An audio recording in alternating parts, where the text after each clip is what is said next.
आज की इसी कड़ी में हमारे साथ जुड़ रहे हैं famous RJ radio city 91.1 FM के आरजे सलिल। बहुत बहुत स्वागत सलिल आपका एक बार फिर से जी बिजनेस में।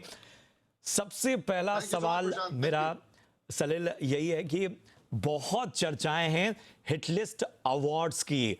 इवेंट्स का मौसम आया है और जाहिर सी बात है कि जिस तरह के रोड ब्लॉक्स पिछले कुछ वक्त से कोरोना की वजह से लगे रहे, अब एक बार फिर से एक मोमेंटम मिल रहा है। जरा बताएं हिटलिस्ट अवार्ड के इस शो के बारे में।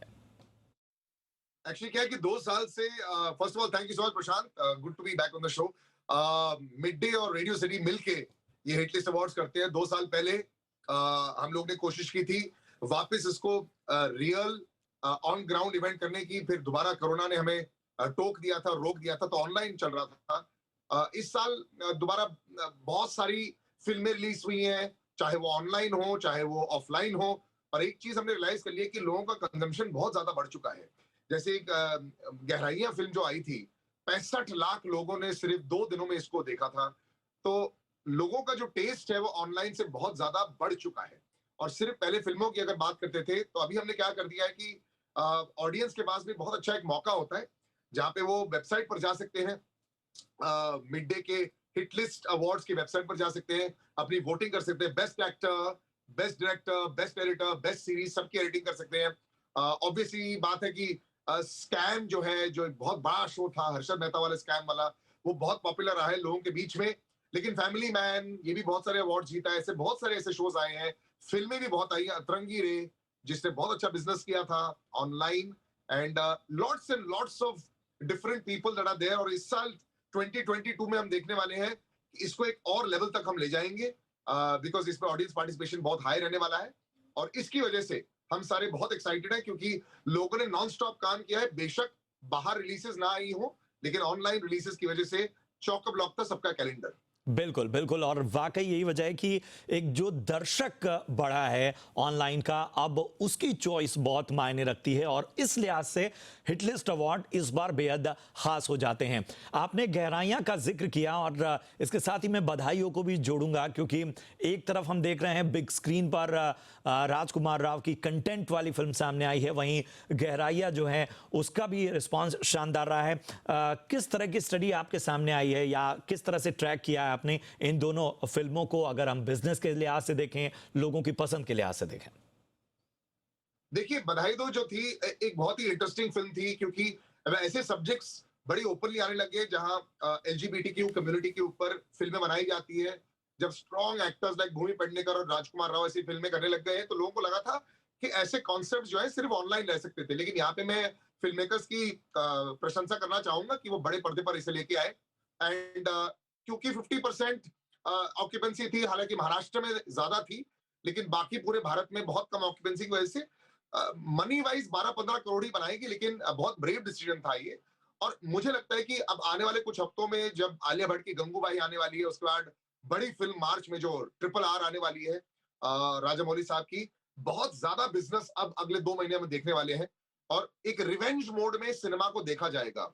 लेकिन इसकी दूसरा पहलू ये भी है कि गहराइयां जो ऑनलाइन आई है, वो भी बड़ा बोल्ड सब्जेक्ट था भारतीय ऑडियंस के लिए, और वो ऑनलाइन सब्जेक्ट जो रहा उसके लिए बहुत जबरदस्त रहा है।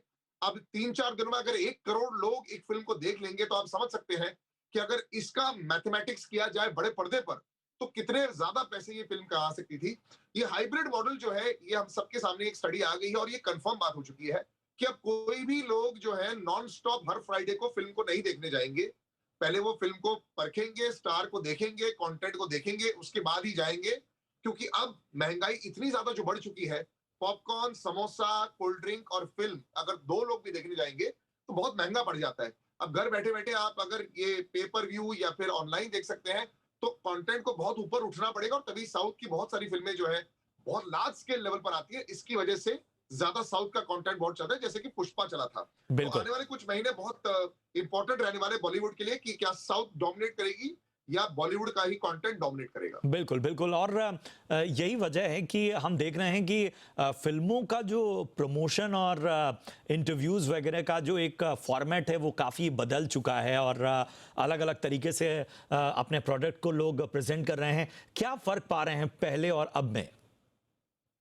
आई थिंक सारे एक्टर्स ये समझ चुके हैं कि अब ऑडियंस को फॉर ग्रांटेड नहीं लिया जा सकता। ऐसी बात नहीं है कि फ्राइडे जैसी काम खत्म हुआ 7-8 बजे लोग घर पहुंचे उसके बाद सिनेमा देखने चले जाएंगे, जैसे अक्सर हो रहा था और इतने सालों से होता आया है।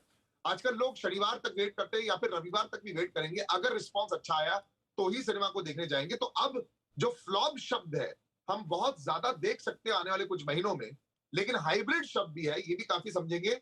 जब आधी फिल्म रिलीज होगी थिएटर्स में और उसके 3 या 4 हफ्ते बाद ही ऑनलाइन आ जाएगी, तो बहुत सारे लोग ऑनलाइन के लिए वेट करेंगे।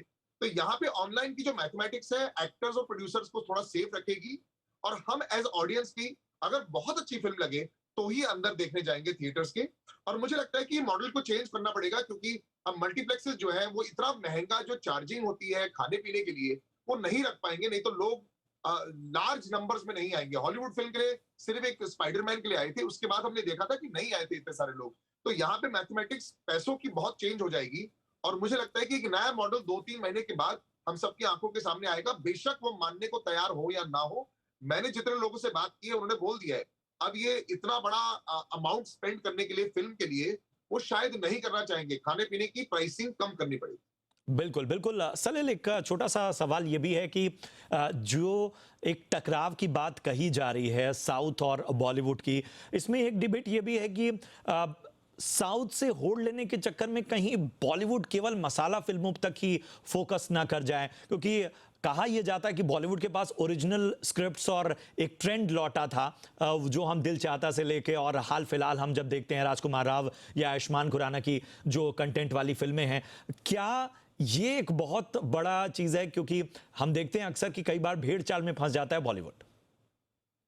प्रॉब्लम क्या हो जाती है जब एक 83 आती है, बेशक लोगों को शायद इतनी ज्यादा अप्रिशिएट ना हुई हो क्योंकि वो कपिल देव का करियर नहीं जानते। मैं बहुत क्रिकेट का प्रेमी हूँ। आखिरी के 45 मिनट बहुत अच्छे थे और पिक्चर ने बड़ी मुश्किल से 100 करोड़ कमाए थे। जितना खर्चा हो रहा है उस पे वो अर्निंग जायज नहीं रही।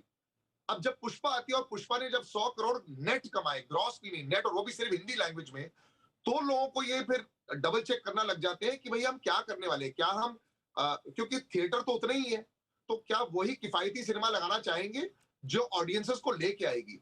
तो आप ओरिजिनल कंटेंट जैसे गहराइयां अगर लेके आएंगे, मुझे नहीं लगता है कि प्राइमरी ऑडियंस जो है भारत की जो है, जैसे आप नॉर्थ इंडिया में जाए या फिर आप इंटीरियर्स में जाए, वो ऐसी पिक्चर देखती बड़े पर्दे पर। मुझे बहुत पसंद आई, लेकिन अर्बन ऑडियंसेस आपको बड़े नंबर्स नहीं दे सकते हैं। इसकी वजह से साउथ का जो है वो ज्यादा रुझाव आया है टुवर्ड्स हमारे सारी जो ऑडियंसेस का है, और इसकी वजह से पैसा भी ज्यादा कमाया जा रहा है। इसलिए वहां की जो फिल्में हैं उसको हम हिंदी में कन्वर्ट करते आए हैं। बिल्कुल। मैं इसका फैन नहीं हूं, लेकिन मुझे लगता है कि हमारे इंडियन ऑडियंसेस को, नॉर्थ इंडियन ऑडियंसेस को, हिंदी स्पीकिंग ऑडियंसेस को बिल्कुल। अपने स्टार्स को ज्यादा सपोर्ट करना पड़ेगा, जिस तरह साउथ के ऑडियंसेस उनके स्टार्स को सपोर्ट करते, तभी जाके ये इक्वेशन बैलेंस हो पाएगा।